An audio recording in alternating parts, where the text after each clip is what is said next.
All right, so I don't know where Joe got that. I think it's a 3D print of some kind of Ninja Turtle, and we're gonna try and make a copy of it. So this is there's multiple reasons why we're doing this particular character. This is a 3D print that we should be able to do much better than this version when we get our 3D printer in. And the biggest test here currently is actually going to be this dip underneath how it curves out and then in right here. When we do the mold and you got to pull it out, we're gonna see if if the silicone can accommodate for removing such a large object without ripping or distorting the mold itself. So that way, you can make 8 of these Bulbasaurs with that single mold, and all of them will be perfect. Or do we have to figure out something else when we're pulling, because the silicone is going to go into this dip and then back out again, right? So can it work? Will it not work? Stay tuned.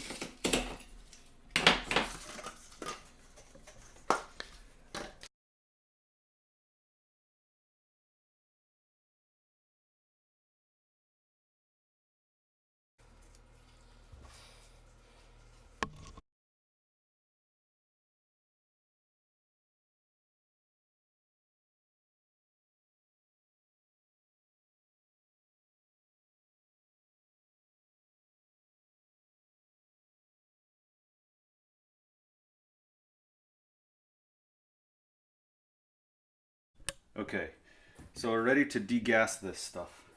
And the way this works is we're gonna turn on the pump, and then we have to push down on this lid to make it seal. You can see on the gauge on the front right there that as soon as I get this to seal, now it's creating suction. Now I can let go.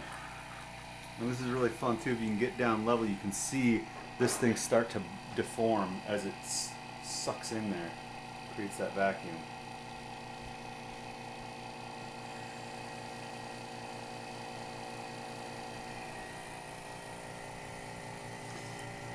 And the more that vacuum pulls, we'll start to see, while I'm mixing it, I'm introducing a lot of air. And this is getting all those air bubbles out. And it'll start to bubble up a lot. And what's the importance of not having air in there? If you have some air bubbles, then one of those bubbles could be right on the surface of the thing you're trying to mold. So when you pull it out, you'd have this perfect reproduction with a big spot where there was an air bubble. All right. Its nose, for example. But you did this the first time for both the Splatoon and the bat, and that we still had air bubbles. Yeah. But the bubble wasn't in the mold. So that bubble was in the resin we poured in there. So now look at that. See how much we're getting there? Now, so that it doesn't bubble over, I'm going to let a little bit of air in. And then I'm going to do that again. And that's getting the majority of the real big air bubbles out. So Joe says that the bubbles would never really stop. But most of the air has been, now it doesn't, we don't have to worry about it bubbling over because most of the air has been trapped. I mean, it's sucked out already. So it's just getting the last little bits here. So here we go. I'm going to shut this off. All right. So ready to pour this Gamera figure here. And the way we want to do this is I want to pick basically the lowest spot in the mold, which would be any of these corners, and I want to pour the whole thing into that corner because it'll let the silicone rise and fill in all the voids naturally. If I poured right on the top, then it can flow over all these small details and trap air. Well, why wouldn't you want to just pour like around all the corner? You could, and I've seen some videos of people doing that. I'm gonna aim for this corner right here, though. Another trick I watched one guy do that was really fancy with it is he poured from up high, and I think that's just to create one smooth, continuous, whatever you call this, drop.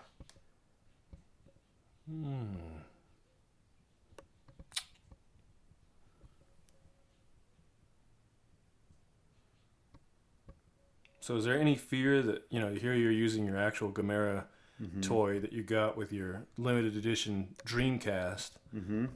Is there any fear that this would damage your original toy? No, silicone is, and I'm not like a chemist or anything like that, but silicone is like a fairly harmless type of rubber. So, the worst case scenario I could think of would be if there's some type of paint on this figure that's not on there very, that's not protected or clear coated or something like that, that it might come off and stick to the silicone. But, Gamera, you're part of science at this point, so be strong, my friend. I'm sure it'll be okay. So you measured previously to know how much silicone to make in order to actually cover the entire toy. What happens if you have measured incorrectly and we get to the very tip and misses? And we haven't filled it in? Yeah. Based off of our previous experience of pouring 2 different days and having the silicone completely adhere and make one full solid chunk of silicone that was inseparable, I wouldn't hesitate mixing up another batch and just finish pouring. Interesting. You don't think it would be problematic for like something like this? No, I'm just gonna pour until it's all done. I don't think so. Yeah, I don't think that it would be an issue making one solid mold out of 2 pieces of silicone.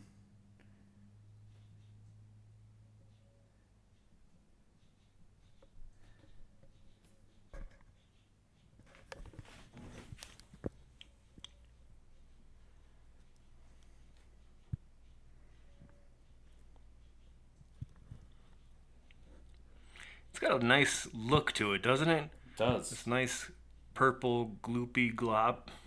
It's really satisfying to watch. All right, I will take that implement tongue depressor.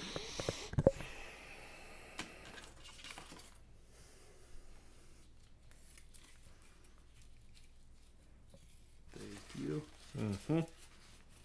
I got it all over my hands. Is that a bad thing? Nope. Oh shoot. Oh shit. Oh, we have to edit out my cussing. We'll just add in some beeps there, like it got really out of control.